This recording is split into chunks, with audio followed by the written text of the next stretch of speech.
নবী করিম সাল্লাল্লাহু আলাইহি ওয়াসাল্লাম তার জীবনের সবচেয়ে কঠিন বছর ছিল সেই বছর যেই বছরে তিনি তার সহধর্মিণী উম্মুল মুমিনিন খাদিজা রাদিয়াল্লাহু তাআলা আনহাকে হারিয়েছেন এবং এই একই বছর তিনি তার অন্যতম শ্রেষ্ঠ সহযোগী, তার সবচাইতে আপন, তাকে সবচেয়ে বেশি ভালোবাসতেন যিনি, সেই চাচা আবু তালেবও দুনিয়া থেকে চলে যান।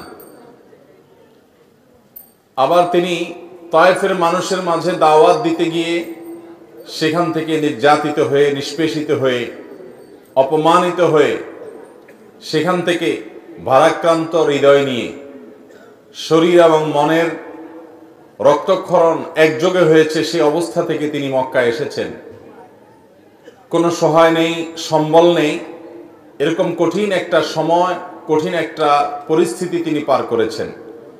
এই জন্য আমাদের প্রিয় নবী সাল্লাল্লাহু আলাইহি সাল্লামের জীবনের এই বছরটাকে বলা হয় আমল হুজুন বা পেরেশানির বছর, বিপদের বছর, টেনশনের বছর, কষ্টের বছর। কষ্টের এবং পেরেশানির এই বছরে আল্লাহ রাব্বুল আলামিন তার হাবিবের কষ্ট লাঘব করার জন্য, তার হাবিবের কষ্ট দূর করার জন্য তাকে ডেকে নিয়ে গেলেন নিজের কাছে। ঐতিহাসিক মেরাজ সংগঠিত হলো, ইসরা সংগঠিত হলো।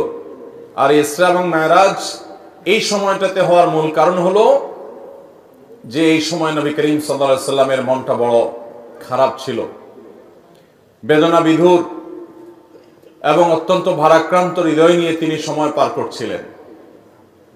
সবচেয়ে বড় সাহস যোগানো মানুষটা, জীবন সঙ্গিনী খাদিজা রাদিয়াল্লাহু তাআলা আনহা চলে গেলেন, চাচা আবু তালেব চলে গেলেন, তায়েফে বহুত আশা ভরসা নিয়ে গেছেন, সেখান থেকে প্রত্যাখ্যাত হয়ে আসলেন। মক্কা এখন আর তার আগের মতো তেমন কেউ আশ্রয়দাতা আর থাকলো না। এরকম কঠিন সময় যখন তার মন অনেক বেশি খারাপ ছিল, আল্লাহ রাব্বুল আলামিন তাকে তার নিজের কাছে ডেকে নিয়ে গেলেন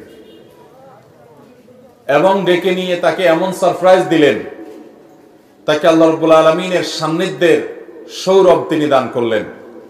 তাকে এমন কিছু নেয়ামত দিলেন যেগুলো তার আগে কোনো নবী বা কোনো রাসূলকে আর দেওয়া হয় নাই। এই নেয়ামত পেয়ে নবী করিম সাল্লাল্লাহু আলাইহি সাল্লামের কষ্ট কিছুটা লাঘব হলো। বেশ খানিকটা তিনি সান্ত্বনা পেলেন, ভরসা পেলেন। তিনি নিশ্চিত হলেন, আগে থেকে তিনি যে বিষয়ে জানতেন সেটা আরো নিশ্চিত হলেন যে তিনি আল্লাহ রাব্বুল আলামিনের সহায়, আল্লাহ রাব্বুল আলামিনের সাহায্যের অধীনে তিনি আছেন। আল্লাহ রাব্বুল আলামিন তাকে রহম করবেন। তার চাচা কিংবা তার স্ত্রী কিংবা তার প্রিয়জনদের বিদায়েও তার পেরেশানির কোনো কারণ নাই, কারণ তিনি আল্লাহ রাব্বুল আলামিনের রাসূল এবং আল্লাহর গোলাম, আল্লাহর দাস। বিধায় আল্লাহ রাব্বুল আলামিন তার জন্য যথেষ্ট। সে বার্তাটি তিনি আগে থেকে জানতেন, নতুন করে আবারও তিনি জানলেন এই মেরাজের সফরের মাধ্যমে, এই ইসরার এই ভ্রমণের মাধ্যমে। মুহতারাম হাজরিন, নবী করিম সাল্লাল্লাহু আলাইহি সাল্লামের মেরাজ এটা ছিল দুনিয়ার সকল যুক্তি, সকল বুদ্ধি এগুলোর ঊর্ধ্বে অলৌকিকত্বের চূড়ান্ত রূপ। নবী করিম সাল্লাল্লাহু আলাইহি সাল্লাম আল্লাহর রাসূল হিসাবে, আল্লাহর নবী হিসাবে তার হাতে আল্লাহ তাআলা অনেক অলৌকিক ঘটনা ঘটিয়েছেন। সে সকল অলৌকিক বিষয়গুলোর মধ্য থেকে অন্যতম একটা বড় অলৌকিক বিষয় হলো এই মেরাজের ঘটনা।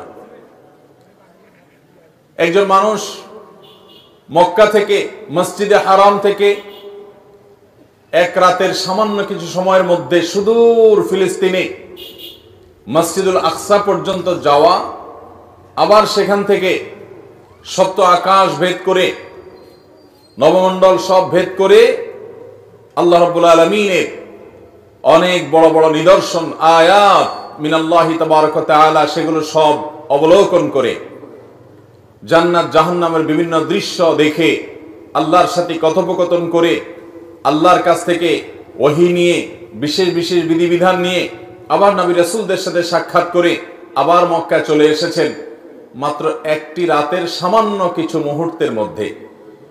দুনিয়ার সকল যুক্তি, দুনিয়ার সকল বুদ্ধি, দুনিয়ার কোনো লজিক এক্ষেত্রে খাটবে না, কারণ আল্লাহ রাব্বুল আলামিন বলেছেন সুবহানাল্লাযী আসরা বিআবদিহি ওই আল্লাহ পবিত্র, যিনি তার বান্দাকে মুহাম্মদ সাল্লাল্লাহু আলাইহি সাল্লামকে রাত্রিকালীন ভ্রমণ করিয়েছেন। নবী সাল্লাল্লাহু আলাইহি সাল্লামকে মসজিদে হারাম থেকে মসজিদে আকসা পর্যন্ত, যে মসজিদের চতুর্পাশে আল্লাহ তাআলা বারাকা দিয়ে রেখেছেন, এই ভ্রমণ নবী সাল্লাল্লাহু আলাইহি সাল্লামকে করিয়েছেন কে? আল্লাহ তাআলা সে কথা আলাদা করে উল্লেখ করেছেন কোরআনে। 15 নম্বর পারার প্রথম আয়াত সূরা ইসরাতে আল্লাহ তাআলা বলেছেন, সুবহানাল্লাযী আসরা বিআবদি। নবী করিম সাল্লাল্লাহু আলাইহি সাল্লাম নিজে নিজে যান নাই, দুনিয়ার কোন সিস্টেমের আওতায় তিনি যান নাই। আল্লাহ তাআলা জিবরিলকে পাঠিয়ে বোরাকটাকে শুধুমাত্র উপকরণ হিসাবে একটা মাধ্যম রেখে আল্লাহ তাআলা নিজে তাকে অলৌকিকভাবে এই ভ্রমণ করিয়েছেন। এজন্য আল্লাহ তাআলা এই ভ্রমণের সম্বন্ধ তার নিজের সত্তার দিকে করে বলেছেন, সুবহান আল্লাযী আসরা বিআবদি। তিনি ওই সত্তা পবিত্রতম, তিনি পবিত্র যিনি তার বান্দাকে রাত্রিকালীন এই ভ্রমণটা তিনি করিয়েছেন। তাহলে এই ভ্রমণের সম্বন্ধ আল্লাহ দিয়ে করা হয়েছে, তিনি নিজে করেছেন। আর আল্লাহ তাআলা সম্পর্কে ঈমানদার ঈমান হলো যে আল্লাহ তাআলা কাদির, তিনি যা চান তার সবকিছু তিনি কুন বললেই ফায়াকুন, সেটি হয়ে যায়। বিধায় মেরাজ এবং ইসরার ঘটনা নিয়ে যদি কোনো সন্দেহ সংশয় থাকে, বিশেষ করে ইসরা নিয়ে যদি কোনো সন্দেহ থাকে, তাহলে সেক্ষেত্রে কোরআনের প্রতি সন্দেহ করার নামান্তর, কারণ কোরআনে আল্লাহ তাআলা এই ঘটনা উল্লেখ করেছেন। মোহতারাম হাজরিন, নবী করিম সাল্লাল্লাহু আলাইহি সাল্লামের মেরাজের দুইটা পার্ট ছিল, দুইটা অধ্যায় ছিল। একটা পার্ট হলো ইসরা, আরেকটা পার্ট হলো মেরাজ। ইসরা শব্দের অর্থ হলো রাত্রিকালীন ভ্রমণ, রাতের সফর। আর মেরাজ এটা বলা হয় ঊর্ধ্বে গমনের মাধ্যমকে, সিঁড়িকে। তার মানে ঊর্ধ্বে গমন বোঝানো হয়েছে মেরাজ দিয়ে। নবী করিম সাল্লাল্লাহু আলাইহি সাল্লামের মেরাজের প্রথম অধ্যায়ে তিনি মসজিদে হারাম থেকে অলৌকিকভাবে আল্লাহ তাআলার কুদরতের মাধ্যমে তিনি বোরাকে আরোহণ করে জিবরিলের সাথে চলে গেছেন মসজিদে আকসায়। মসজিদে আকসা থেকে আল্লাহ রাব্বুল আলামিনের নির্দেশে জিবরিল তাকে ঊর্ধ্বাকাশে নিয়ে গেছেন, নবমণ্ডল ভ্রমণ করে এনেছেন। এই পুরো সফরটাকে আমরা সংক্ষেপে মেরাজের সফর জানি, কিন্তু এর প্রথম অংশটি কোরআনে এসেছে, আর দ্বিতীয় অংশটি ঊর্ধ্বে গমন বিষয়টি অসংখ্য বিশুদ্ধ হাদিসে বর্ণিত হয়েছে। আহলুস সুন্নাহ ওয়াল জামাতের আকীদা এবং বিশ্বাসের অংশ হলো নবী সাল্লাল্লাহু আলাইহি সাল্লামের জীবনে মেরাজের ঘটনা ঘটেছে, সেটাকে মনে প্রাণে একজন ঈমানদার বিশ্বাস করবে, লালন করবে। রজব মাস শুরু হয়েছে এবং রজব মাসের চাঁদ দেখা গেলে আমাদের দেশের মিডিয়াগুলো, পত্রপত্রিকা বলুন আর টেলিভিশন চ্যানেল বলুন, তারা নিউজ করে এইভাবে যে পবিত্র রজব মাসের চাঁদ দেখা গেছে। জাতীয় চাঁদ দেখা কমিটি বৈঠকে এটা সিদ্ধান্ত হয়েছে যে চাঁদ দেখা প্রমাণিত হয়েছে, অতএব অমুক তারিখে শবে মেরাজ। রজব মাস আসলেই আমরা এই মাসে শবে মেরাজ আছে, সেটা অমুক তারিখে, এই জিনিসটা আমাদের দেশের প্রায় সব মানুষের কাছে সংবাদ মাধ্যমগুলো পৌঁছে দেয়। কিন্তু যেই সংবাদটা পৌঁছানো দরকার, যেই সংবাদটা পৌঁছানোর জন্য কোরআনে তাগিদ দেওয়া আছে, সেই সংবাদটা এদেশের শতকরা তো দূরের কথা, হাজারে একজন মানুষও জানে কিনা সন্দেহ। সেটা হলো রজব মাস হলো সম্মানিত 4 মাসের একটা। আল্লাহ তাআলা কোরআনে কারীমে বলেছেন, ইয়াসআলুনাকা আনিশ শাহরিল হারাম কিতালিন ফীহি কুল কিতালুন ফীহি কাবীর ইলা আখিরিল আয়া। আল্লাহ তাআলা অন্য আয়াতে বলেছেন, ইন্না ইদ্দাতাশ শুহুরি ইনদাল্লাহি 12 শাহরান ফী কিতাবিল্লাহ ইয়াওমা খালাকাস সামাওয়াতি ওয়াল আরদ মিনহা আরবাআতুন হুরুম। বছরে 12টি মাস আছে। এই 12 মাসের মধ্যে 4টি মাসকে আল্লাহ রাব্বুল আলামিন কোরআনে ঘোষণা দিয়েছেন সম্মানিত মাস। সেই সম্মানিত 4 মাসের একটি হলো এই রজব মাস। আমরা রজব মাস আসলে মেরাজের মাস এটা জানি, অথচ রজব মাস যে সম্মানিত 4 মাসের এক মাস, সম্মানিত মাস হিসেবে এই মাসে বিশেষ কিছু করণীয় বর্জনীয় আছে, সে বিষয়ে এদেশের বেশিরভাগ মুসলমান জানে। মুহতারাম হাজিরিন, এখন প্রশ্ন হলো যে এই মাসে কি আদৌ মেরাজ হয়েছে কিনা। এ বিষয়ে ঐতিহাসিক এবং হাদিস বিশারদ, হাদিস বিশ্লেষক, ওলামা একরামের প্রায় 16টির মতো মত আছে। কতটি মত আছে? 16টি মত। অনেক ইমাম বলেছেন নবী করিম সাল্লাল্লাহু আলাইহি সাল্লামের মেরাজ হয়েছে রজব মাসে। এর মধ্যে নির্দিষ্ট করে 27শে রজব, এই রাতে 27তম রাত রজব মাসের এই রাতে মেরাজ হওয়ার কথা বলেছেন ইমাম আব্দুল গনি আল মাকদিসি রাহিমাহুল্লাহ সহ আরো কয়েকজন হাতে গোনা ইমামগণ, আর এর বাইরে অনেক বড় বড় ইমাম, অনেক বড় বড় মুহাদ্দিস এবং ইতিহাসবিদগণ, তাদের মত অনুযায়ী নবী সাল্লাল্লাহু আলাইহি ওয়াসাল্লামের মেরাজ হয়েছে অনেকের মতে রমজান মাসে, অনেকের মতে রবিউল আউয়াল মাসে, অনেকের মতে শাওয়াল মাসে। এক একজন এক এক মত দিয়েছেন এবং সেটি নবী সাল্লাল্লাহু আলাইহি ওয়াসাল্লামের হিজরতের 1 বছর আগে হয়েছে, এই মতটি বেশিরভাগ মুহাদ্দিস এবং উলামাদের মত। আবার অনেকে হিজরতের 4-5 বছর আগে হওয়ার মত দিয়েছেন। সর্বসাকল্যে প্রায় 16টি মত আছে এই মেরাজ ঠিক কবে হয়েছে সে বিষয়টি নিয়ে। তাহলে এখান থেকে বোঝা গেল রজবের 27 তারিখটি নবী করিম সাল্লাল্লাহু আলাইহি ওয়াসাল্লামের মেরাজের রাত, এই রাতেই তার মেরাজ ঘটেছে এমনটি নিশ্চিত করে বলার মতো কোনো সুযোগ আদৌ। কিন্তু আমরা এটাকে নিশ্চিতভাবে মেরাজের রাত হিসাবে জানি, আমরা বলিষ্ঠভাবে এটাকে চূড়ান্তভাবে মেরাজের রাত হিসাবে আমরা জানি, অথচ এটা অন্য 10টি মতের মতো একটি মত। বরং বেশিরভাগ ইতিহাসবিদদের মত, বেশিরভাগ ফুকাহে কেরাম, উলামায়ে কেরাম, মুহাদ্দিসিনে কেরামের মত হলো নবী সাল্লাল্লাহু আলাইহি ওয়াসাল্লামের মেরাজ রবিউল আউয়ালে হয়েছে। যাই হোক, এটি একটা ঐতিহাসিক বিষয়। তার মেরাজ হয়েছে এটা সত্য, কোন মাসে হয়েছে, কোন তারিখে হয়েছে সেটা নিয়ে ইতিহাসবিদদের মধ্যে মত পার্থক্য আছে। একজন ইমানদার হিসেবে কখন তার মেরাজ হয়েছে এই বিষয়টি আমাদের কাছে এতটা গুরুত্বপূর্ণ নয় যতটা গুরুত্বপূর্ণ নবী করিম সাল্লাল্লাহু আলাইহি সাল্লামের মেরাজে তিনি কি দেখেছেন, কেন তার মেরাজ হয়েছে, সেখান থেকে তার নিয়ে আসা শিক্ষাগুলো কি, সেখানে কি কি ঘটনা ঘটেছে, সেখান থেকে আমাদের নেয়ার বিষয় কি আছে, এটা হলো ইমানদার হিসেবে আমাদের জন্য গুরুত্বপূর্ণ। নবী সাল্লাল্লাহু আলাইহি সাল্লামের মেরাজের তারিখ, ক্ষণ, সন এটা যদি এত গুরুত্বপূর্ণ হতো তাহলে বুখারীতে, মুসলিমে, তিরমিজিতে, আবু দাউদে, নাসাইতে বিভিন্ন হাদিসের কিতাবে নবী সাল্লাল্লাহু আলাইহি সাল্লামের মেরাজের তারিখ, তার সন এগুলো খুব গুরুত্বের সাথে উল্লেখ করা হতো। নবী সাল্লাল্লাহু আলাইহি সাল্লামের জীবনে অনেক ঘটনা ঘটেছে, যেই ঘটনাগুলোর তারিখ, সন, ক্ষণ এগুলোকে সাহাবীরা এত বেশি গুরুত্বের সাথে সংরক্ষণ করার ব্যাপারে তারা বিশেষ নজর দিতেন না। যত বেশি নজর দিতেন নবী করিম সাল্লাল্লাহু আলাইহি সাল্লামের ওই ঘটনার মূল শিক্ষণীয় বিষয় কি সেদিকে। অতএব মুহতারাম হাজরিন, আমাদেরকে জানতে হবে যে আমাদের নবী সাল্লাল্লাহু আলাইহি সাল্লাম মেরাজে গিয়ে কি দেখেছেন। তিনি মেরাজে গিয়ে যে বিষয়গুলো দেখেছেন এর ভিতরে একটা বিষয় হলো তিনি জিবরিলকে দেখেছেন।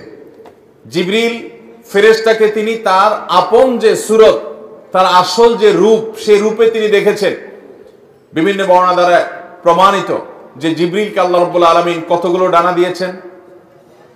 600 ডানা, এবং তার এক একটি ডানা এক প্রান্ত থেকে অপর প্রান্ত যতদূর মানুষের চোখ যায় ততদূর পর্যন্ত বড়। এত দীর্ঘ, এত বড় বৃহৎ 600 ডানা আল্লাহ তাআলা তাকে দিয়েছেন।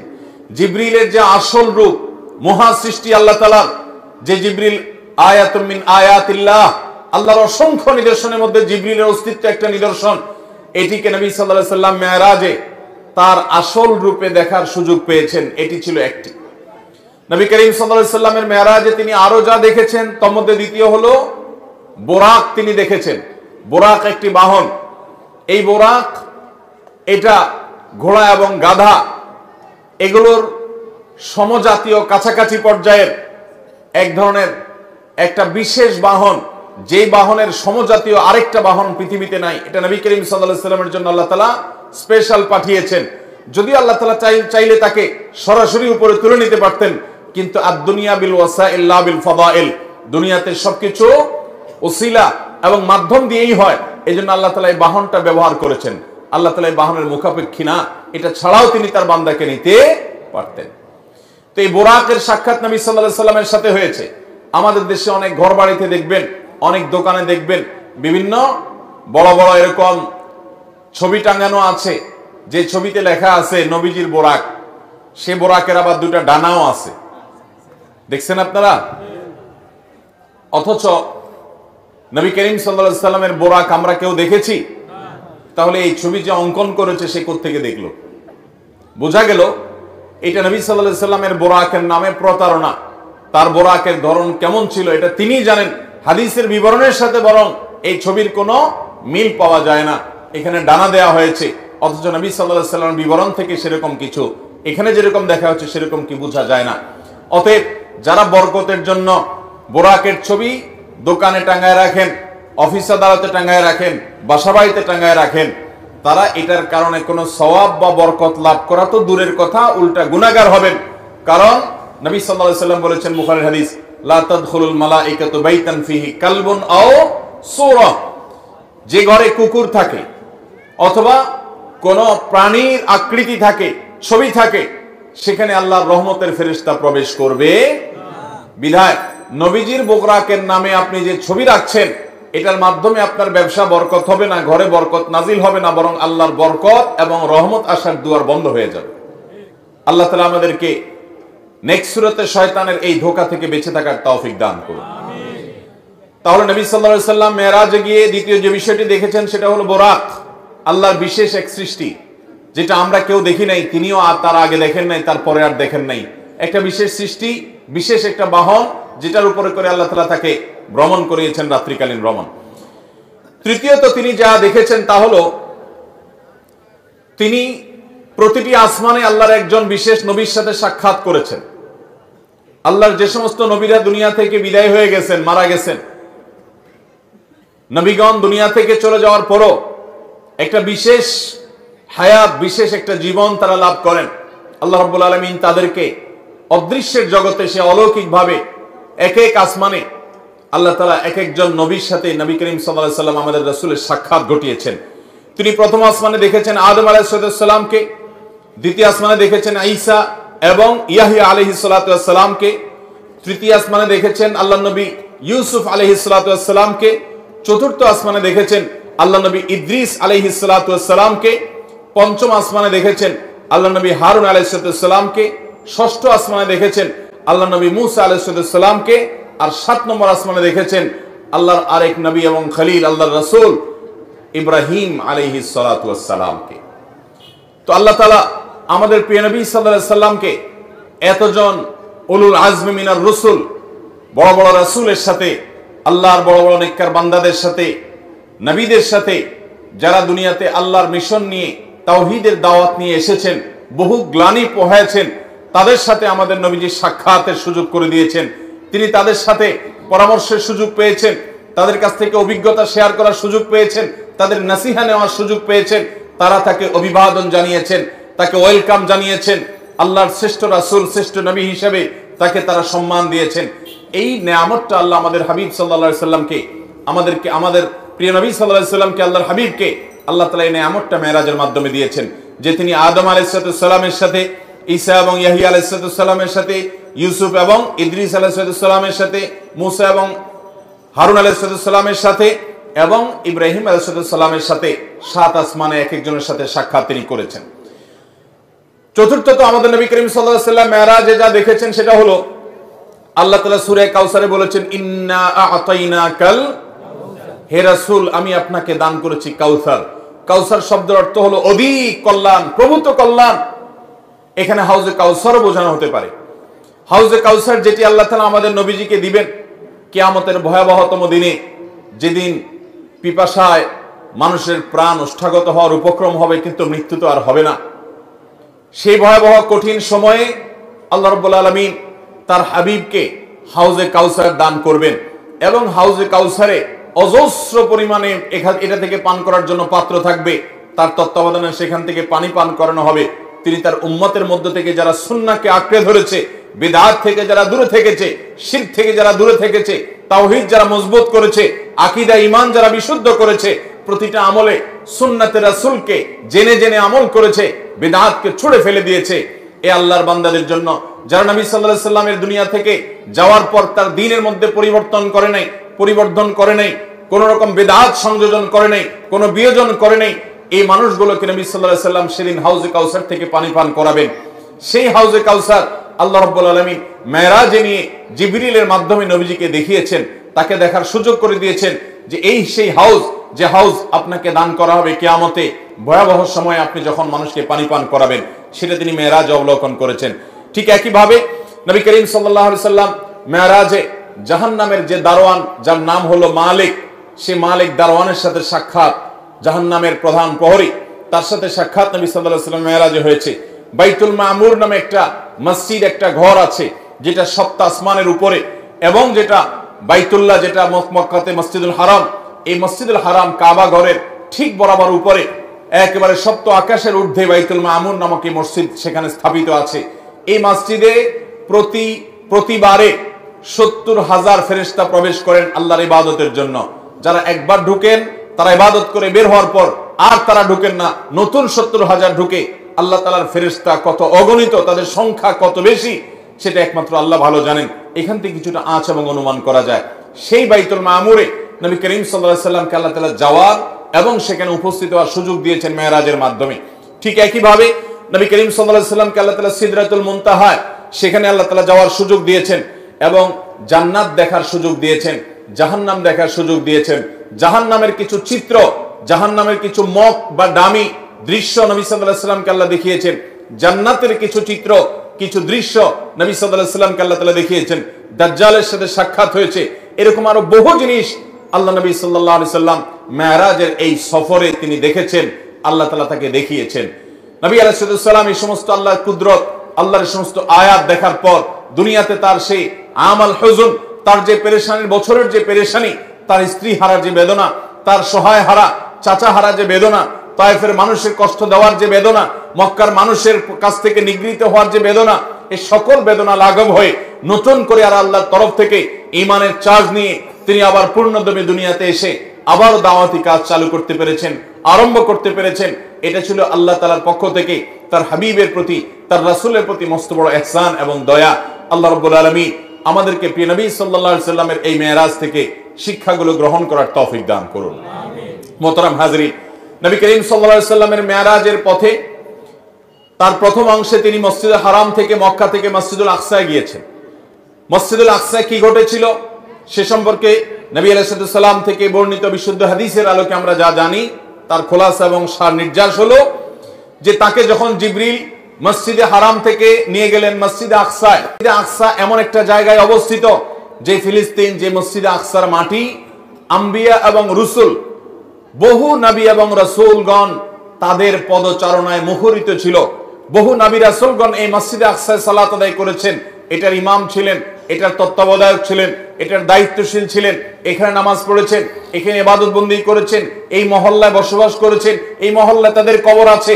সেই সুলাইমান আলাইহিস সালাম, দাউদ আলাইহিস সালাম, জাকারিয়া আলাইহিস সালাম, বহু নবী রাসূলগণকে, ঈসা আলাইহিস সালাম, বহু নবী রাসূলগণকে আল্লাহ রাব্বুল আলামিন এই মসজিদে আকসায় রেখেছেন। আল্লাহ তাআলা মক্কাতে শুধুমাত্র আমাদের প্রিয় নবী সাল্লাল্লাহু আলাইহি সাল্লামকেই পাঠিয়েছেন।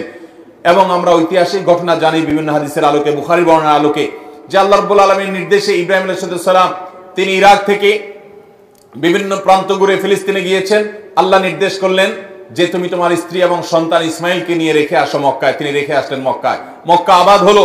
সেই বংশধরে তাদের মধ্য থেকে আল্লাহ রাব্বুল আলামিন আমাদের প্রিয় নবী সাল্লাল্লাহু আলাইহি সাল্লামকে পাঠালেন। তো তিনি আসছেন একমাত্র ইসমাইল আলাইহিস সালামের বংশে, আর বাকি নবী রাসূলগণের বেশিরভাগ প্রায় সবাই আসছেন ইব্রাহিম আলাইহিস সালামের আরেক ছেলে ইসহাকের বংশে, ইসহাক আলাইহিস সালামের বংশে। তাদের অবস্থান ছিল মসজিদুল আকসা। আল্লাহ তাআলা চেয়েছেন আমাদের নবীকে সম্মান দিতে, মর্যাদা দিতে। আল্লাহ তাআলা চেয়েছেন অন্য নবীদের সঙ্গে তার সাক্ষাৎ হোক। তো আল্লাহ তাআলা তাকে মসজিদে আকসা নিয়েছেন, যেটা কোরআনের 15 নম্বর পারার প্রথম আয়াত। আল্লাহ বলেছেন সুবহানাল্লাযী আসরা বিআবদিহি লাইলাম মিনাল মাসজিদিল হারামি ইলাল মাসজিদিল আকসা আল্লাযী বারাকনা হাওলাহু লিনুরিয়াহু মিন আয়াতিনা। আল্লাহ বলেছেন যে তিনি তার বান্দাকে রাত্রিকালীন ভ্রমণ করিয়ে মসজিদে হারাম থেকে মসজিদে আকসায় নিয়ে গেছেন। যেই মসজিদে আকসার চতুর্পাশে আল্লাহ তাআলা বরকত দিয়ে রেখেছেন। আল্লাহ কিছু কুদরত দেখাতে চেয়েছেন, সেজন্য তিনি সেখানে নিয়ে গেছেন। সেখানে জিবরিলের সাথে যাওয়ার পর দেখলেন যে সমস্ত নবীগণ, সমস্ত রাসূলগণ তারা কেউ রুকুতে আছেন, কেউ সিজদায় আছেন। তারা তো দুনিয়া থেকে চলে গেছেন। আল্লাহ রাব্বুল আলামিন তাদের রূহকে মসজিদে আকসায় পাঠিয়েছেন। কিভাবে, কোন উপায়ে তাদেরকে তিনি দেখেছেন তার একমাত্র ইলম আল্লাহ তাআলা ভালো জানেন। শুধু হাদিসের বর্ণনা থেকে আমরা এটুকু জানি যে বিভিন্ন নবীকে, বিভিন্ন রাসূলকে আমাদের নবী সাল্লাল্লাহু আলাইহি সাল্লাম মসজিদে আকসা দেখেছেন, কেউ রুকুতে, কেউ সিজদায়, কেউ দাঁড়িয়ে আল্লাহ ইবাদত বন্দেগী করছে। এরপর একটা পর্যায়ে আজান হলো এবং সবাই সারিবদ্ধভাবে দাঁড়িয়ে অপেক্ষা করছেন জামাতে সালাত আদায় হবে। ইমামতি কে করবে? যে ব্যক্তি ইমামতি করবে সে সবচেয়ে শ্রেষ্ঠ, যে সবচাইতে জ্ঞানী, যে সবচাইতে বেশি কেরাত জানেন, ইলম রাখেন, সেই ব্যক্তি ইমামতি করবে। নবী আলাইহিস সালামের হাদিসও আছে ওয়ালিয়া উম্মুকুম আকরাউকুম আও আলামুকুম, তোমাদের মধ্যে সবচেয়ে বেশি ইলম যারা আছে, সবচেয়ে বেশি কোরআনের জ্ঞান যারা আছে, সেই ইমামতি যেন করে। তো এখন নবীগণ সবাই অপেক্ষা করছেন যে ইমামতি কে করবে। সবাই অপেক্ষমান, কেউ ইমামতি করতে যাচ্ছেন না, কেউ কাউকে সাধছেও না। ঠিক এমন সময় জিবরিল আলাইহিস সালাম আল্লাহর হাবিব সাল্লাল্লাহু আলাইহি সাল্লামকে, আমাদের প্রিয় নবী সাল্লাল্লাহু আলাইহি সাল্লামকে নিয়ে এসে হাজির হলেন এবং তাকে জিবরিল বললেন, আপনি সামনে যান, ইমামতি করেন। তখন আমাদের নবীজির ইমামতিতে, তার নেতৃত্বে সমস্ত নবী রাসূলগণ মসজিদে আকসাতে সালাত আদায় করলেন। আর এইভাবে আল্লাহ রাব্বুল আলামিন প্রমাণ করলেন যে তিনি সাইয়্যিদুল আম্বিয়া ওয়াল মুরসালিন, সকল নবী এবং রাসূলদের শ্রেষ্ঠ এবং সেরা, যার কারণে তাকে দিয়ে আল্লাহ তাআলা সবার ইমামতি করেছেন সাল্লাল্লাহু আলাইহি ওয়াসাল্লাম। মুহতারাম হাজরিন, এরপর নবী করিম সাল্লাল্লাহু আলাইহি ওয়াসাল্লামকে আল্লাহ রাব্বুল আলামিন জাহান্নাম এবং জান্নাতের বিশেষ কিছু দৃশ্য দেখিয়েছেন মেরাজের সফরে। সেগুলো কি ছিল? জাহান্নামের বিশেষ কিছু আযাব, বিশেষ কিছু শাস্তি আল্লাহ রাব্বুল আলামিন নবী সাল্লাল্লাহু আলাইহি ওয়াসাল্লামকে দেখিয়েছেন। এই শাস্তিগুলো সেই সকল অপরাধের, যে অপরাধগুলো অন্য অনেক অপরাধের চাইতে অনেক বেশি ভয়াবহ। এর মধ্যে একটা হলো গীবত। একবার নবী করিম সাল্লাল্লাহু আলাইহি ওয়াসাল্লাম এই মেরাজের সফরের কোন একটা মুহূর্তে তিনি জিবরিলের সাথে যাচ্ছেন। জিবরিল তাকে দেখালেন যে এ হলো জাহান্নাম, যেখানে আল্লাহর অবাধ্যরা, পাপিষ্ঠরা, যাদেরকে এই ঠিকানায় আসতে হবে, অনন্তকাল কাফেররা এখানে জ্বলতে থাকবে, শাস্তি হতে থাকবে, মৃত্যু হবে না, শুধু শাস্তি এবং কষ্ট ভোগ করতে থাকবে। এর মধ্যে জাহান্নামের একটা দৃশ্য নবী সাল্লাল্লাহু আলাইহি ওয়াসাল্লাম এর চোখে পড়লো। তিনি দেখতে পেলেন যে কিছু লোক, তাদের হাতে অনেক বড় বড় নখ। এই নখগুলো সাধারণ কোনো নখ নয়, এগুলো লোহা পিতলের নখ, অনেক বড় বড়। তারা সেগুলো দিয়ে তাদের মুখ আঁচড়াচ্ছে এবং বুক আঁচড়াচ্ছে এবং সেখান থেকে রক্তক্ষরণ হচ্ছে। তাদের এই নির্মম শাস্তি, এই কষ্ট, এটা স্বয়ংক্রিয়ভাবে হচ্ছে এবং তাদের এই জ্বালা যন্ত্রণা কষ্ট হচ্ছে, এটা তারা ইচ্ছাকৃত করছেন তা নয়, বরং অটোমেটিক সেট হয়ে আছে যে তাদের এই হাতে থাকা লোহা বা পিতলের নখ দিয়ে তাদের নিজের মুখ নিজেরা খাবলাচ্ছে, নিজের বুক তারা খাবলাচ্ছে, ছিলে ফেলছে এবং সেখান থেকে রক্ত ঝরে পড়ছে, কষ্ট হচ্ছে। নবী সাল্লাল্লাহু আলাইহি ওয়াসাল্লাম জিজ্ঞাসা করলেন জিবরিলকে, এরা কারা, কেন তাদের শাস্তি হচ্ছে? তখন জিবরিল বললেন, এরা হলো সেই অপরাধী যারা দুনিয়াতে যেখানে সেখানে বসে গীবত শিকায়াত করত, মানুষের পেছনে মানুষের দুর্নাম করত, মানুষের পেছনে সমালোচনা করত। কারোর দোষ হয়তো আছে, কিন্তু সেই দোষটা তার সামনে না বলে পেছনে অন্যদের কাছে বলে বেড়াতো। এই অপরাধের কারণে তাদের এই শাস্তি হচ্ছে এবং এই শাস্তি তাদের হতেই থাকবে দীর্ঘকাল পর্যন্ত। এরপর নবী সাল্লাল্লাহু আলাইহি ওয়াসাল্লাম জাহান্নামের আরেকটা দৃশ্য দেখতে পেলেন যে কিছু মানুষ তাদের জিহ্বাকে জাহান্নামের কেচি, আগুনের কেচি দিয়ে কাটা হচ্ছে, বারবার কাটা হচ্ছে, আবার জোড়া লেগে যাচ্ছে, আবার কাটা হচ্ছে, আবার জোড়া লেগে যাচ্ছে। এই নির্মম শাস্তি দেখে, অনবরত এই শাস্তির মধ্যে তারা যন্ত্রণার মধ্যে, আযাবের মধ্যে আছে, এই দৃশ্য দেখে নবী সাল্লাল্লাহু আলাইহি ওয়াসাল্লাম জিবরিলকে বললেন যে এরা আবার কারা, তাদের কেন এই দুরবস্থা?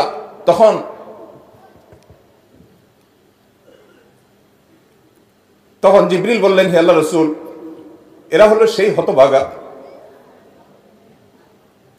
যারা দুনিয়াতে মানুষকে নসিহত করতো কিন্তু নিজেরা আমল করতো না, যারা মানুষকে অনেক ভালো ভালো কথা বলতো কিন্তু সে ভালো কথার উপর আমল করতো না। যে বক্তা, যে আলোচক, যে ওয়াইজ, যে লম্বা লম্বা লেকচার দেনেওয়ালা, যে হুজুর অনেক ভালো ভালো কথা বলতো কিন্তু নিজে আমল করতো না, তাদের শাস্তি হচ্ছে। নবী করিম সাল্লাল্লাহু আলাইহি ওয়াসাল্লাম এই দৃশ্য দেখে তিনি বুঝতে পারলেন যে তার উম্মতের মধ্যে, মানব জাতির মধ্যে যারা মানুষকে সৎ কাজের আদেশ দেয়, অসৎ কাজের বাধা প্রদান করে, অনেক ভালো ভালো কথা বলে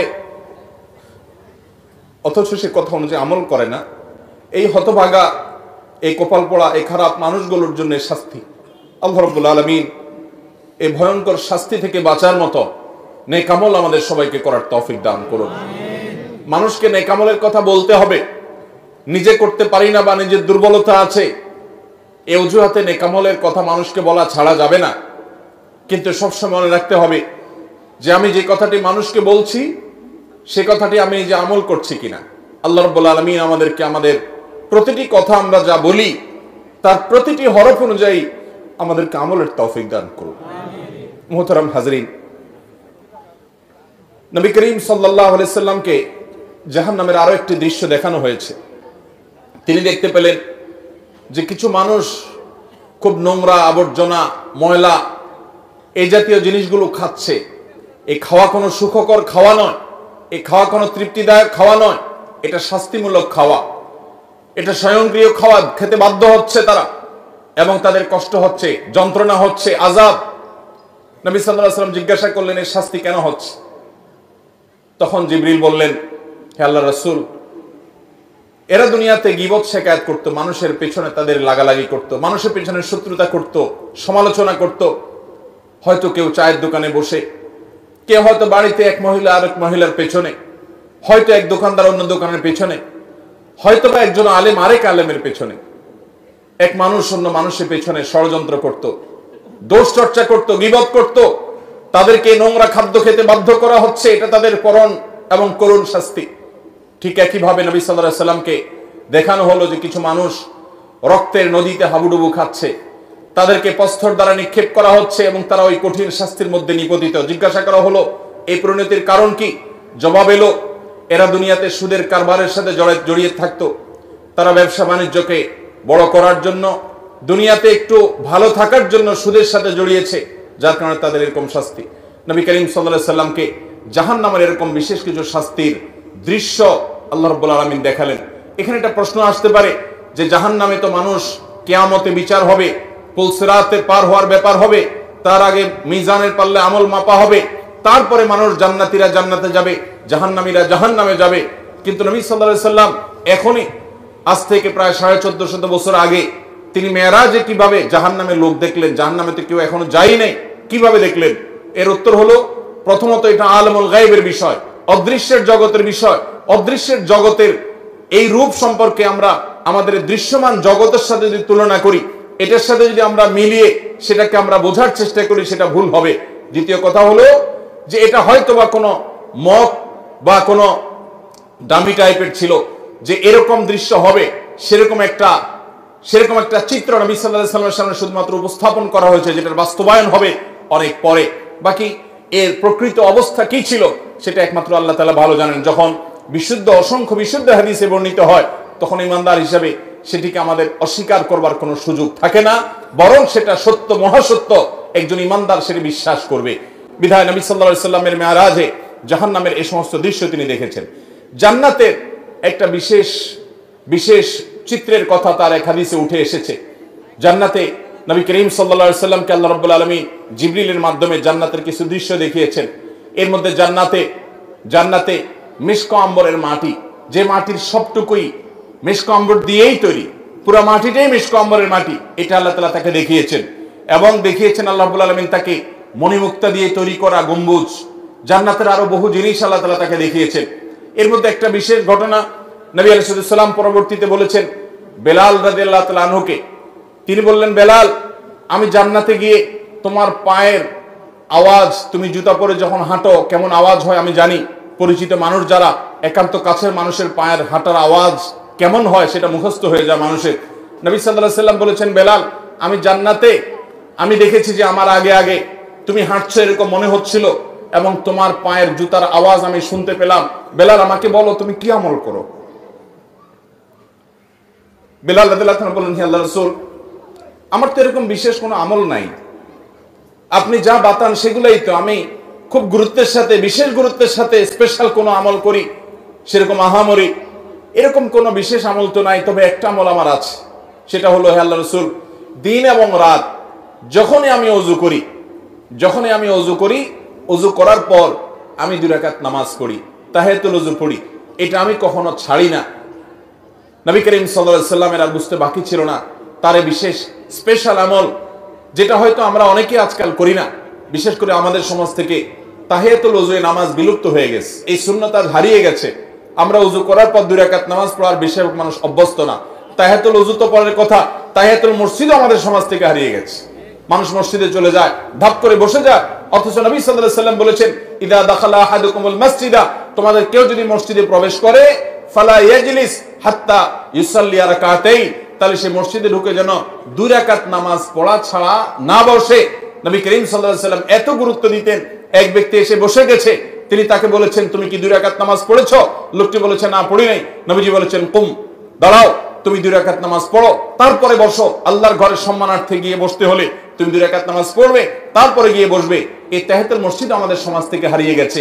আর তাহিয়াতুল ওযু, এটা তো আমরা অনেকে জানিও না, যে যতবার আপনি ওযু করবেন, ওযু করার পর কোনো কথাবার্তা অন্যান্য কাজ কাম করার আগে, ওযু করার পর দ্রুততার সাথে আপনি কিবলামুখী হয়ে 2 রাকাত নামাজ পড়ে ফেলবেন। এটা ওযুর সম্মানে, এটাকে তাহিয়াতুল ওযু বলা হয়। বেলাল রাদিয়াল্লাহু তাআলা আনহুর এই আমলটির কারণে নবী সাল্লাল্লাহু আলাইহি সাল্লাম তার পায়ের আওয়াজ জান্নাতে শুনতে পেয়েছেন। এই আমলটা আমরা শুরু করব তো ইনশাআল্লাহ। আল্লাহ আমাদেরকে আমল করার তৌফিক দান করুন। নবী করিম সাল্লাল্লাহু আলাইহি সাল্লাম জান্নাতে এরকম আর অনেকগুলো দৃশ্য দেখতে পেয়েছেন।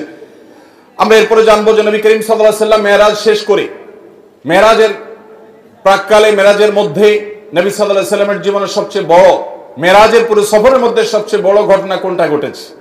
সবচেয়ে বড় ঘটনা ঘটেছে আল্লাহর পক্ষ থেকে সালাত বা নামাজের যে বিধান দিয়েছেন মেরাজে। এটা ছিল তার মেরাজের সবচাইতে ফোকাস পয়েন্ট, সবচাইতে গুরুত্বপূর্ণ ঘটনাবলীর অংশ। আল্লাহ রাব্বুল আলামিন নবী করিম সাল্লাল্লাহু আলাইহি সাল্লাম যখন আল্লাহর কাছে গেলেন, আল্লাহর প্রশংসা ইত্যাদি নিবেদন করলেন, আল্লাহর কুদরত অবলোকন করলেন, আল্লাহর শুকরিয়া আদায় করলেন, তিনি যখন ফিরে আসছেন আল্লাহর অনুমতি নিয়ে, তখন আল্লাহ রাব্বুল আলামিন নবী করিম সাল্লাল্লাহু আলাইহি সাল্লামকে 50 ওয়াক্ত নামাজ দিলেন, যে যাও তোমার উম্মতের জন্য 50 ওয়াক্ত নামাজ দেয়া হলো। প্রতিদিন রাত দিন 24 ঘন্টার ভিতরে 50 বার তারা নামাজ পড়বে, এটা ফরজ করে দেওয়া হলো, তুমি এটা নিয়ে যাও। নবী আলাইহিস সালাম এটা নিয়ে আসছিলেন। প্রতিমধ্যে তার সাথে ষষ্ঠ আকাশে মুসা আলাইহিস সালাম, পঞ্চম আকাশে মুসা আলাইহিস সালামের সাথে সাক্ষাৎ। মুসা আলাইহিস সালাম বললেন যে আমি বনি ইসরাইলের নবী হিসাবে, তাদের দায়িত্বশীল হিসাবে আমার অভিজ্ঞতার আলোকে বলছি, তোমার উম্মত দিন এবং রাত 24 ঘন্টার মধ্যে অন্যান্য কাজকাম সব করে এর ফাঁকে আবার 50 বার নামাজ, এটা তারা পড়তে পারবে না, এটা তাদের জন্য কষ্টকর হয়ে যাবে। অতএব তুমি আল্লাহর কাছে গিয়ে এই নামাজ একটু কমায় আনো। নবী সাল্লাল্লাহু আলাইহি সাল্লাম আল্লাহর কাছে গেলেন, যা বলেন, আল্লাহ আমার উম্মতের জন্য এটা অনেক কষ্ট হয়ে যাবে, আপনি একটু কমায় দেন। আল্লাহ তাআলা তাকে 5 ওয়াক্ত কমায় 45 ওয়াক্ত দিলেন। এরপরে আবার আসলেন, মুসা আলাইহিস সালামের সাথে সাক্ষাৎ, তিনি আবারও বললেন একই কথা, আবারও নবীজি ফিরে গেলেন, আল্লাহ তাআলা আরো 5 ওয়াক্ত কমায় দিলেন। এভাবে কমাইতে কমাইতে 9 বার আসা যাওয়া হলো এবং 5 9 45 ওয়াক্ত নামাজ কমানো হলো, থেকে গেল 5 ওয়াক্ত। এরপরে নবী সাল্লাল্লাহু আলাইহি সাল্লাম মুসা আলাইহিস সালামের কাছে এসে বলল যে আমি আর আল্লাহর কাছে কমানোর জন্য যেতে পারবো না, আমি বিব্রত বোধ করছি, ইতস্তত বোধ করছি যে একটা বিষয় কতবার কমাবো। আর 5 ওয়াক্ত আল্লাহ তাআলা নির্ধারণ করে আমাদের প্রিয় নবী সাল্লাল্লাহু আলাইহি সাল্লামকে বলে দিয়েছেন, যাও মুহাম্মদ তোমার উম্মতকে জানিয়ে দাও, তারা যদি 5 ওয়াক্ত নামাজকে ঠিকঠাক মতো সময় মতো হক আদায় করে, সুন্দর করে আদায় করে, তো আল্লাহ রাব্বুল আলামিন তাদেরকে 50 ওয়াক্ত পড়লে যে পরিমাণ তারা সওয়াব পেত, আল্লাহ বলেছেন যে সেই পরিমাণ সওয়াব তাদেরকে আমি 5 ওয়াক্তের মাধ্যমে দেব। 5 ওয়াক্ত নামাজকে হক আদায় করে করবো তো ইনশাআল্লাহ। ওয়াক্ত মতে ইহতিমামের সাথে, ধীরস্থিরতার সাথে, সৌন্দর্যের সাথে, মনোযোগের সাথে, আল্লাহ স্মরণ সাথে নিয়ে আল্লাহ রাব্বুল আলামিনকে স্মরণ করবার জন্য আকিমিস সালাতা লিযিকরি, আমরা মহব্বতের সাথে, খুশুখুজুর সাথে মৃত্যুর আগ পর্যন্ত 5 ওয়াক্ত নামাজকে আঁকড়ে ধরবো তো ইনশাআল্লাহ। ভাইরা আমার, নবী করিম সাল্লাল্লাহু আলাইহি সাল্লামকে আল্লাহ রাব্বুল আলামিন মেরাজে ডেকে নিয়ে একান্ত কাছে নিয়ে এই 5 ওয়াক্ত নামাজ দিলেন। এই নামাজ যার যত বেশি সুন্দর হবে, সে আল্লাহর তত বড় ওলি, সে আল্লাহর তত বড় নেককার। যার নামাজ যত তাড়াহুড়ো হবে, যার নামাজে যত অবহেলা হবে, যার নামাজে যত মনোযোগ কম থাকবে, যার নামাজ সালাত যত অসুন্দর হবে, এই ব্যক্তির সাথে আল্লাহর সম্পর্ক তত দুর্বল প্রমাণ হবে। অতএব ভাইরা আমার, মুরব্বীরা আমার, আল্লাহর ওয়াস্তে চ্যালেঞ্জ হিসেবে নিতে হবে, আমরা জীবনে আমাদের জীবন যাবে, আমার প্রাণ যাবে, আমার নামাজ কখনো ছুটতে পারে। অতএব নামাজের ওয়াক্ত হবে, ইমানদার কখনো নামাজে গাফলতি করবে। নবী করিম সাল্লাল্লাহু আলাইহি সাল্লামকে আল্লাহ রাব্বুল আলামিন এই বিধানটি দেওয়ার জন্য তাকে নিয়ে গেলেন মেরাজে। অথচ এত কাছে নিয়ে আল্লাহ রাব্বুল আলামিন অন্য কোনো বিধান দেন নাই। রোজার বিধান আল্লাহ তাআলা জিবরিলকে দিয়ে পাঠিয়ে দিয়েছেন, যাকাতের বিধান জিবরিলকে দিয়ে পাঠিয়ে দিয়েছেন, হজের বিধান আল্লাহ রাব্বুল আলামিন জিবরিলকে দিয়ে পাঠিয়ে দিয়েছেন। ইসলামের অন্য সমস্ত বিধিবিধান, ফরজ নির্দেশগুলো কোরআনের আয়াত নাজিল করেছেন, জিবরিলকে দিয়ে পাঠিয়েছেন। 5 ওয়াক্ত নামাজ এত গুরুত্বপূর্ণ, এত গুরুত্বপূর্ণ যে আল্লাহ তাআলা তার নবীকে ডেকে নিয়ে গেছেন নিজের কাছে, একান্তে ডেকে নিয়ে নিজে সরাসরি এই নামাজের নির্দেশ দান করলেন। এই জন্য ভাইরা দেখবেন আমাদের প্রিয় নবী সাল্লাল্লাহু আলাইহি ওয়াসাল্লাম তার জীবনে নামাজের গুরুত্ব কেমন ছিল। তিনি যখন মৃত্যু সজ্জায় দুনিয়া থেকে বিদায় নেওয়ার ঠিক আগ মুহূর্ত যখন চলছে, জীবন সায়ান্নে, এরকম কঠিন একটা পরিস্থিতিতে তিনি প্রচন্ড অসুস্থ, জ্বরে, অসুস্থতায় বারবার তিনি বেহুশ হয়ে যাচ্ছিলেন। তিনি পানি আনাচ্ছিলেন, হুঁশ আসার সাথে সাথে একটু হুঁশ ফিরে এসেছে, সাথে সাথে পানি আনালেন এবং পানি ঢাললেন, ওযু করলেন, মুখে পানি ঢাললেন, শরীরে পানি ঢাললেন, ঢালার পরে কিছুটা আরাম বোধ করলেন, আবার সেন্সলেস হয়ে গেল। এরপরে আবার যখন হুঁশ আসলো, তিনি জিজ্ঞাসা করলেন লোকেরা নামাজ পড়ে ফেলেছে কিনা। বলা হল না আল্লাহ রাসূল, সবাই অপেক্ষা করছে আপনার ইমামতিতে নামাজ পড়বে, এদিকে আপনি অসুস্থ। এই কথা বলার পর তিনি আবার সেন্সলেস হয়ে গেলেন, আবার পানি ঢালা হলো, একটু সেন্স আসার সাথে সাথে আবার একই কথা, মানুষেরা কি নামাজ পড়ে ফেলেছে। নবী করিম সাল্লাল্লাহু আলাইহি সাল্লামকে এই কষ্টের চোটে তিনি বেহুশ হয়ে যাচ্ছেন বারবার।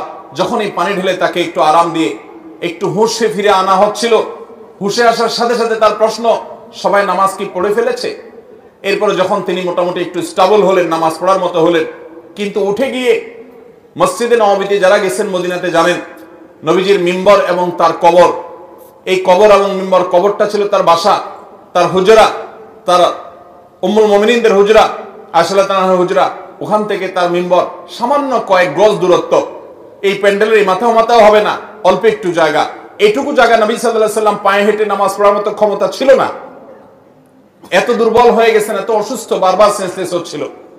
তখন তিনি আব্বাস এবং আলী রাদিয়াল্লাহু তাআলা আনহুমা, দুইজন সাহাবীকে ডেকে দুইজনের কাঁধে দুই হাত দিয়ে শরীরের সবটুকু ভার তাদের উপরে ছেড়ে দিয়ে দুইটা পাকে মাটির সাথে টানতে টানতে, মাটির সাথে হেসরাতে হেসরাতে তিনি মিম্বরের কাছে আসলেন।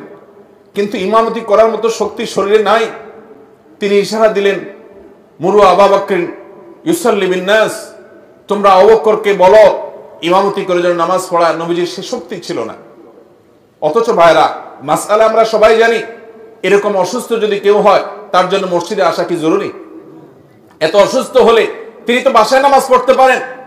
কিন্তু আমাদের প্রিয় নবী সাল্লাল্লাহু আলাইহি সাল্লাম, তার কাছে নামাজ এত গুরুত্বপূর্ণ ছিল, সালাত এত গুরুত্বপূর্ণ ছিল যে বারবার হুঁশ চলে যাচ্ছে, সেন্সলেস হয়ে যাচ্ছে, হুঁশ ফিরে আসার সাথে সাথে আবারও একই কথা, নামাজ নামাজ, এবং ইমামতি করে নামাজ পড়ার মতো ক্ষমতা নাই।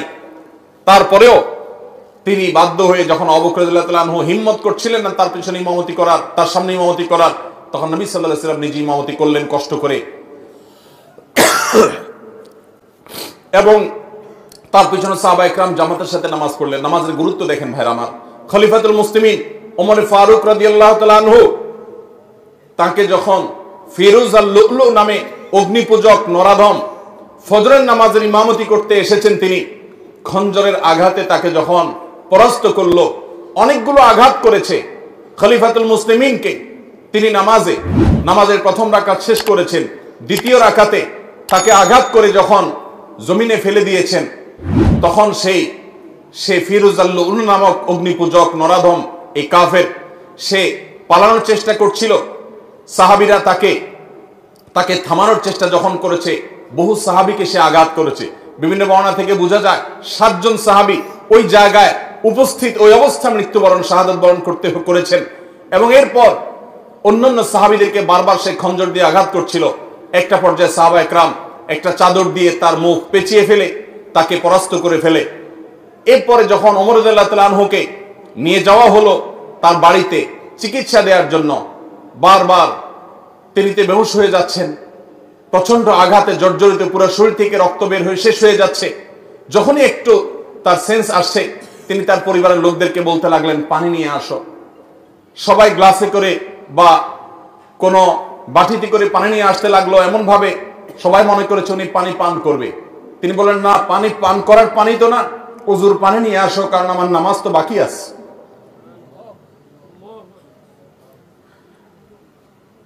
ওযু করে তারপরে লোকদেরকে নির্দেশ করলেন নামাজের আয়োজন করার জন্য। ভাইরা আমার, নামাজের গুরুত্ব আজ মুসলমান আমরা বুঝি না। আল্লাহ রাব্বুল আলামিনের কাছে এটা এত গুরুত্বপূর্ণ। আপনি দাঁড়িয়ে পড়তে পারবেন না, বসে পড়বেন, বসে পড়তে পারেন না, শুয়ে পড়বেন, ইশারায় পড়বেন। ওযু করতে পারেন না, তায়াম্মুম করবেন। আপনার তায়াম্মুম করার ব্যবস্থাও যদি না থাকে, কোনো মাটি জাতীয় কিছু যদি আপনার হাতের কাছে না থাকে, তো ওই অবস্থায় আপনি নামাজ পড়বেন। সতর ঢেকে নামাজ পড়বেন। সতর ঢাকার মতো কোনো ব্যবস্থা যদি আপনার না থাকে, তাহলে ওই অবস্থায় আপনি বসে নামাজ পড়বেন। আপনি সমুদ্রে নিমজ্জমান, ওই অবস্থায় আপনি নামাজ পড়বেন। কিবলার দিকে ফিরে নামাজ পড়বেন। কিবলার দিকে ফিরতে পারেন না, তাহলে অনুমান করে কিবলার দিকে বা যেদিকে সম্ভব সেদিকে ফিরে সালাত আদায় করবেন। কিন্তু নামাজ মাফ নাই। যুদ্ধক্ষেত্রে পর্যন্ত সালাতের খৌফের বিধান আল্লাহ তাআলা কোরআন নাজিল করেছেন। সালাতুল খৌফ কি? সালাতুল খৌফ হলো যুদ্ধ চলছে রণাঙ্গনে, সম্মুখ যুদ্ধ, একেবারে মুখোমুখি আক্রমণ। এই মুহূর্তে নামাজের ওয়াক্ত হয়ে গেছে। নামাজ পড়তে গেলে শত্রুপক্ষ আক্রমণ করে সব শেষ করে ফেলবে। ইসলামের নির্দেশ, কোরআনের নির্দেশ হলো যে তখন তোমরা নামাজে জামাতের সাথে ওই অবস্থাতেও নামাজ পড়বে, কিন্তু একদল জামাতে নামাজ পড়বে, আরেক দল শত্রুদের সাথে লড়াই করে আত্মরক্ষা করবে। একদল যারা ইমামের সাথে নামাজ পড়ছে, তারা এক রাকাত নামাজ শেষ করে, এক রাকাত সালাত শেষ করে তারা চলে যাবে যুদ্ধে। যারা তখন যুদ্ধ করছিল, তারা এসে ইমামের পিছনে আবার দাঁড়িয়ে তারা এক রাকাত পড়বে। তারা তাদের এক রাকাত শেষ করে আবার চলে যাবে। এক রাকাতের মাঝখানে যাওয়া জায়েজ নাই। কিন্তু যুদ্ধক্ষেত্রে সালাতুল খৌফের বিধান এটা জায়েজ আছে, যে তোমার জীবন রক্ষা করতে হবে, তোমার নামাজও রক্ষা করতে হবে। ইমানদার কখনো কোনো যুক্তিতে নামাজ ছাড়ার মতো কোনো সুযোগ, কোনো পরিস্থিতি, কোনো অবস্থা ইমানদারের জীবনে থাকতে পারে না। কারণ নামাজের চাইতে গুরুত্বপূর্ণ কোনো বিধান ইসলামে আর মোহতারাম হাজিরিন, আল্লাহ রাব্বুল আলামিন এই নামাজের গুরুত্ব আমাদেরকে বোঝার তৌফিক দান করুন। ভাইরা আমার, নবী সাল্লাল্লাহু আলাইহি সাল্লাম যখন কোনো পেরেশানিতে পড়তেন, কানা ইদা হাযাবাহু আমরুন ফাযাআ ইলা সালাহ, কোন পেরেশানিতে যখন পড়তেন তিনি নামাজের দিকে ধাবিত হতেন। তিনি বলতেন, আরিহনা বিহা ইয়া বেলাল, ও বেলাল নামাজের আযান দাও, নামাজের জন্য সবাইকে ডাকো, ব্যবস্থা করো, আমাকে প্রশান্ত করো। তিনি শান্তি পাইতেন নামাজে। আর আমাদের নামাজ হয়ে গেছে আমাদের সবচেয়ে বড় বোঝা। আল্লাহ রাব্বুল আলামিন আমাদেরকে 5 ওয়াক্ত নামাজ জীবনের তরে গুরুত্বের সাথে আদায় করার তৌফিক দান করুন। চেষ্টা করব তো ইনশাআল্লাহ। আমরা যখন দীর্ঘ সময় নিয়ে সিজদা করব, দীর্ঘ সময় নিয়ে আমাদের রবকে আমরা রুকু করব, দীর্ঘ সময় নিয়ে দাঁড়িয়ে যখন আমরা আল্লাহর প্রশংসা জ্ঞাপন করব, ভাইরা আমার, আল্লাহর জমিনের সবচেয়ে তৃপ্তিদায়ক মুহূর্তের দেখা আমরা পাবো। আপনি যখন তাহাজ্জুদে ভোর রাতে সবাই যখন ঘুমিয়ে থাকে, তখন উঠে যখন ওযু করে আপনি আল্লাহর দরবারে দাঁড়িয়ে যাবেন এবং লম্বা সময় নিয়ে আলহামদুলিল্লাহি রাব্বিল আলামিন পড়বেন। আর রহমানির রহিম, আমার রবের পরিচয় আপনি যখন দিবেন, আপনি যখন আল্লাহর সাথে কথা বলবেন। সালাতকে সহিহ মুসলিমের হাদিসে নবী সাল্লাল্লাহু আলাইহি সাল্লাম বলেছেন, বান্দা যখন নামাজ পড়ে ফাইন্নাহু ইউনাজি রাব্বাহু, তখন সে শুধু নামাজ পড়ে না, সে তার রবের সাথে কথোপকথন করে। অতএব 5 ওয়াক্ত নামাজের গুরুত্ব দেব তো ইনশাআল্লাহ। মেরাজের সবচেয়ে বড় তোহফা, সবচেয়ে বড় হাদিয়া, সবচেয়ে বড় উপঢৌকন কোন আল্লাহর তরফ থেকে আমাদের জন্য 5 ওয়াক্ত নামাজ। ভাইরা আমার, যেটাকে আপনি বোঝা মনে করছেন, আল্লাহর কসম, সেটা হলো আল্লাহর সাথে কানেক্টেড হওয়ার মাধ্যম। যেটাকে আপনি বোঝা মনে করছেন, এটা হলো আরশ আজিমের মালিকের সাথে সংযুক্ত হওয়ার, পরিচিত হওয়ার, কথাবার্তা বলার মাধ্যম। এটা অনেক বড় সুযোগ, এটা বোঝা নয়, এটা অনেক বড় নেয়ামত, এটা অনেক বড় সুযোগ। আল্লাহ আমাদেরকে বুঝার তৌফিক দান করুন। আমিন। মুহতারাম হাজরিন, নবী করিম সাল্লাল্লাহু আলাইহি সাল্লামকে আল্লাহ রাব্বুল আলামিন মেরাজের এই সকল দৃশ্য দেখবার সুযোগ করে দিয়েছেন। তিনি যখন দুনিয়াতে আসছেন, মেরাজ শেষ করে, সফর শেষ করে যখন ফিরে আসলেন, যথারীতি তার মেরাজের এই ঘটনা শোনার পর মক্কার মুশরিকদের অনেকে হাসাহাসি করতে লাগলো যে মুহাম্মদ এতদিন যা বলেছে আখিরাত হবে, এটা হবে, সেটা হবে, এবং আল্লাহর ভয় আমাদেরকে দেখিয়েছে, এখন সে তো একেবারে অদৃশ্যের এমন এমন সব তথ্য দিচ্ছে, এগুলো অবৈজ্ঞানিক, এগুলো অযৌক্তিক। তারা রীতিমতো অস্বীকার করতে লাগলো এবং হাসাহাসি করতে লাগলো। আবু বকর সিদ্দিক রাদিয়াল্লাহু তাআলা আনহু, পুরুষদের মধ্যে যিনি সর্বপ্রথম ইসলাম গ্রহণ করেছেন, ইসলামের প্রথম খলিফা, প্রিয় নবী সাল্লাল্লাহু আলাইহি সাল্লামের সবচেয়ে কাছের মানুষ, সবচেয়ে আপন মানুষ, আবু বকর রাদিয়াল্লাহু তাআলাকে জিজ্ঞাসা করলো কেউ একজন যে এই সম্পর্কে তোমার বক্তব্য কি? তখন আবু বকর সিদ্দিক রাদিয়াল্লাহু তাআলা আনহু এক বাক্যে সবার আগে বললেন, আমি নিশ্চিতভাবে, শতভাগ নিশ্চিতভাবে আমি জানি এটি ঘটেছে এবং এই ঘটনার ব্যাপারে আমার চুল পরিমাণ কোনো সন্দেহ নাই। এই সাক্ষ্য দেওয়ার সাথে সাথে আল্লাহর হাবিব সাল্লাল্লাহু আলাইহি সাল্লামের তরফ থেকে এতদিন যাকে মানুষ আবু বকর জানতো, নবীজির পক্ষ থেকে নতুন উপাধি তিনি পেলেন। তাকে বলা হলো তিনি সিদ্দিক, সত্যবাদী, সত্যায়নকারী, সত্যকে সত্য বলে স্বীকারকারী এবং অকপটে স্বীকারকারী।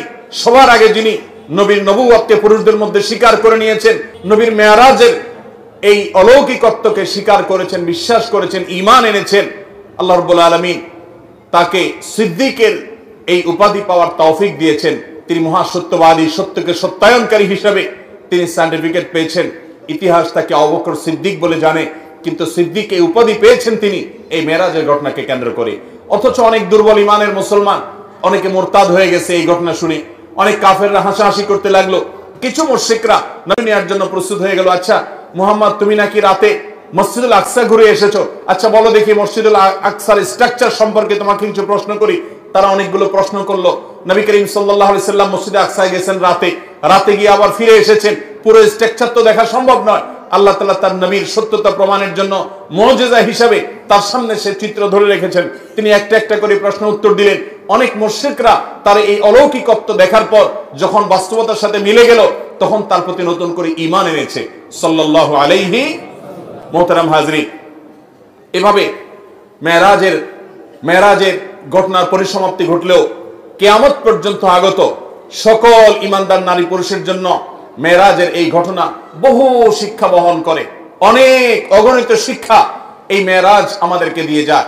এর ভিতরে একটা বড় শিক্ষা হলো যে মানুষের জীবনে যখন দেয়ালে পিঠ থেকে যায়, যখন সকল দুয়ার বন্ধ হয়ে যায়, যখন পেরেশানি চূড়ান্ত পর্যায়ে চলে যায়, মানুষ যদি আল্লাহর প্রতি আস্থা রাখে, আল্লাহর প্রতি বিশ্বাস রাখে, আল্লাহর দিকে ধাবিত হয়, আল্লাহর দিকে রুজু হয়, আল্লাহর দিকে মুতাওয়াজ্জহ হয়, আল্লাহর দিকে সে যদি আগায়, আল্লাহর প্রতি আস্থার চুল পরিমাণ ঘাটতি না থাকে, এই ব্যক্তিকে আল্লাহ রাব্বুল আলামিন এমন ভাবে সান্ত্বনা দিবেন যেমন ভাবে নবী করিম সাল্লাল্লাহু আলাইহি সাল্লামকে আমাল হুজনে এসে, পিতার চাচাকে হারানোর বছরে এসে, স্ত্রীকে হারানোর বছরে এসে, সহায় সম্বলহীন হওয়ার বছরে এসে, মক্কা এবং তায়েফের মানুষ থেকে বিতাড়িত হওয়ার বছরে এসে চরম অসহায় বোধ যখন করছিলেন, আল্লাহ তাকে যেরকম এমন সান্ত্বনা দেওয়া দিলেন যে সান্ত্বনা তার সকল কষ্ট লাঘব হয়ে গেল, সকল কষ্ট দূর হয়ে গেল, সামনে চলার শক্তি খুঁজে পেলেন, নতুন দিশা পেলেন, ৫ ওয়াক্ত নামাজের নতুন অস্ত্র আল্লাহর সাথে কানেক্টেড হওয়ার জন্য নতুন হাতিয়ার পেয়ে গেলেন।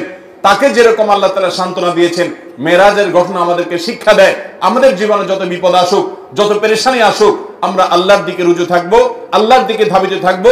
আল্লাহ রাব্বুল আলামিন আমাদের সমস্ত পেরেশানি দূর করবেন, সমস্ত বিপদ দূর করবেন, আমাদের প্রতি রহম করবেন এবং আল্লাহর কুদরত আমরা দেখতে পাবো ইনশাআল্লাহ। আল্লাহর উপরে আস্থা রাখবো তো ইনশাআল্লাহ।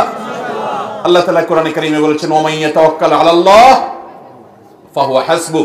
যে ব্যক্তি আল্লাহর উপরে তাওয়াক্কুল করবে, যে ব্যক্তি তাওয়াক্কুল করবে হাক্কা তাওয়াক্কুলিহি, যথাযথভাবে তাওয়াক্কুল করা, আল্লাহ তাআলা তার জন্য যথেষ্ট হয়ে যাবেন। আল্লাহ রাব্বুল আলামিন এখনো আছেন, তার কুদরত আছে, অনন্তকাল পর্যন্ত অপরিবর্তিতই থাকবে। আল্লাহ রাব্বুল আলামিনের সেই আল্লাহ তাআলার সেই কুদরত যদি আমরা দেখতে চাই, আমাদের প্রয়োজন হলো সবর, আমাদের প্রয়োজন ধৈর্য, আমাদের প্রয়োজন অটল, আমাদের প্রয়োজন অবিচলতা, আমাদের প্রয়োজন আল্লাহর উপরে আস্থা এবং ভরসাকে পূর্ণ মাত্রায় ধরে রাখা। আল্লাহ তাআলা আমাদের সবাইকে সেই তৌফিক দান করুন। মেরাজের যে সকল বিষয় আমাদের শিক্ষা হিসাবে পাই, তার মধ্যে থেকে অন্যতম গুরুত্বপূর্ণ একটা বিষয় হলো ৫ ওয়াক্ত নামাজ, যেটা বলছিলাম এতক্ষণ, যে এই নামাজটা এত গুরুত্বপূর্ণ নির্দেশ যে অন্য নির্দেশ দেওয়ার জন্য আল্লাহ নিজের কাছে ডেকে নেন নাই, কিন্তু এই নির্দেশ দেওয়ার জন্য আরশ আজিমের মালিক তার নিজের কাছে ডেকে নিয়ে গেছেন। এই নামাজ কখনো ছাড়বো? আল্লাহ আমাদের সবাইকে ৫ ওয়াক্ত সালাত সারা জীবন গুরুত্বের সাথে আঁকড়ে ধরে রাখার তৌফিক দান করুন। চেষ্টা করবো তো ইনশাআল্লাহ। ভাইরা আমার, এর বাইরে রজব মাস যে মাসটা শুরু হয়েছে, এই মাসে মেরাজের ঘটনা সংঘটিত হোক বা অন্য মাসে সংঘটিত হোক, ইতিহাস যেটাই থাকুক, ঘটিত হয়েছে, এটাই সংঘটিত হয়েছে, এটাই বড় কথা। তারপরও এই মাসের বিশেষ করণীয় আছে, বেশিরভাগ মুসলমানরা আমরা জানি না। এই মাসটা সম্মানিত 4 মাসের একটি মাস। আল্লাহ রাব্বুল আলামিন এই মাসকে সম্মান দিয়েছেন। সম্মানিত 4 মাসের বাকি 3 মাস কোনটা? বাকি 3টা ধারাবাহিক মাস, সালাতুল মুতাওয়ালিয়াত, 3টা ধারাবাহিক মাস। তার প্রথমটি হলো শাওয়াল, এরপরটা হলো জিলকদ, এরপরে না, প্রথমটি হলো জিলকদ, এরপরটা হলো জিলহজ, এরপরটা হলো মুহররম। জিলকদ, জিলহজ, মুহররম 3টা ধারাবাহিক মাস। আর রজব ও মুদর আল্লাযী বাইনা জুমাদা ওয়া শাবান, আর রজব মাস যেটা এখন আমরা পার করছি, বাংলাদেশের বেশিরভাগ মুসলমানরা রজব মাস 2, 4, 5 দিন, 10 দিন, 20 দিন, এমনকি গোটা মাস শেষ হয়ে যায়, জানেও না যে আগের মাস জুমাদা সানিয়া মাসের সাথে এই মাসের একটা পার্থক্য আছে। আগের মাসটা সাধারণ জেনারেল মাস, কিন্তু এটা সম্মানিত মাস, কোরআন যাকে বিশেষ মর্যাদাপূর্ণ মাস ঘোষণা করে দিয়েছে। আমরা অনেকে জানিও না রজব মাস কখন আসে কখন যায়, এই মাসের কি মর্যাদা আছে আমরা জানি না। আল্লাহ তাআলা কোরআনে কারীমে সূরা তওবায় বলেছেন, এই মাস যখন শুরু হয় ফালা তাজলিমু ফিহিন্না আনফুসাকুম, অন্য সময় পাপাচার্য করা যাবেই না। সম্মানিত মাসের সম্মান রক্ষার্থে যে কোনো পাপ অপরাধের কাজ, গুনাহের কাজ থেকে বাঁচার জন্য একটু বিশেষভাবে চেষ্টা করতে হবে। এই রজব মাসে যে কোনো পাপ করতে গিয়ে যদি আপনার বুক একবারও আপনার ভেতর থেকে যদি আপনাকে বাধা দেয়, তাহলে বুঝতে হবে আপনি এই মাসের সম্মান অন্তত জেনেছেন, অনুধাবন করেছেন। এই ধারণাই আমাদের সমাজ থেকে বিলুপ্ত হয়ে গেছে। আল্লাহ তাআলা আমাদেরকে সম্মানিত মাসের সম্মান রক্ষা করার তৌফিক দান করুন। ভাইরা আমার, এর বাইরে সম্মানিত মাসে যুদ্ধ বিগ্রহ করাকে আল্লাহ তাআলা নিষেধ করে দিয়েছেন। আমরা ঝগড়াঝাটি থেকে বেঁচে থাকার চেষ্টা করব। এই ছাড়া এই মাসে অন্যান্য রুটিন যে 5 ওয়াক্ত নামাজ ইত্যাদি আছে, অন্য সময়ের চাইতে এই মাসের বিশেষ গুরুত্বের সাথে করবে। এর বাইরে শবে মেরাজের আমল বলতে কোনো কিছু আছে কিনা, এটা একটা বড় প্রশ্ন। আমরা যখনই রজব মাস শুরু হয় তখনই আমরা জিজ্ঞাসা করতে থাকি আলেমদের কাছ থেকে যে শবে মেরাজের নামাজ কিভাবে পড়বো, এই শবে মেরাজের আমলটা কি। শবে মেরাজ উপলক্ষে সারা রাত জেগে ইবাদত করা এবং শবে মেরাজ উপলক্ষে 26তম দিন পার হয়ে 27তম রাত যখন শুরু হয় তখন সাহরি খেয়ে 27 রজবে রোজা রাখা, এটা আমাদের সমাজে বহুল প্রচলিত।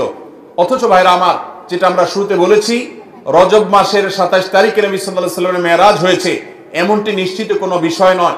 নবীজির মেরাজ হয়েছে সেটা মহাসত্য, সেটা চরম সত্য।